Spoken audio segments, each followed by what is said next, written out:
Уставниот суд ќе одлучува за еднината на градбите предвидени со деталниот урбанистички план на општина Карпош донесен пред 2 години. Иницијативи до уставен поднеле група на граѓани, а општината Карпош поддржала 2 од нив. Поточно за десната страна на реката Вардар и Карпош 3. Градоначалникот Богоев тврди дека претходната локална власт ја прекршила законската постапка за донесување на урбанистичкиот план. Граѓаните на општина Карпош поднесоа иницијативи до уставен суд со кои што оспоруваат неколку детални урбанистички планови. Ние, Уставниот суд, побара одговор од општина Карпош за овие иницијативи и ние одговоривме за 2 иницијативи.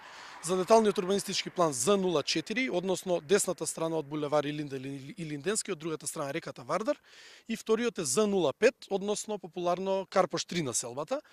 Деталниот урбанистички план за Карпош 3 е истата повреда и дополнително овој детален урбанистички план е донесен на Бадник и е предложен од страна на тогашниот претседател на Совет на самата седница на Советот. Од уставен потврдуваат дека иницијативите се пристигнати во судот на 18 октомври минатата година, се распределени и по нив се постапува.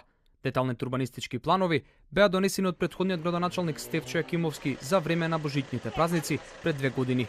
И во нив се предвидува изградба на нови згради на неколку локации каде претходно имаше зелени површини.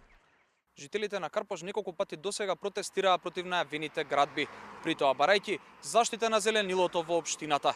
Сега на потек е Уставниот суд кој треба да одлучи за еднината на спорните детални урбанистички планови.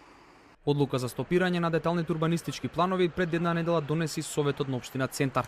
Со неа се предвидува запирање на спроведување на 31 детален урбанистички план, кое според нив ќе влијаело врз намалување на загадувањето. Одлуката ќе трае 2 месеци и беше донесена на предлог на градоначалникот на Центар Саша Богдановиќ.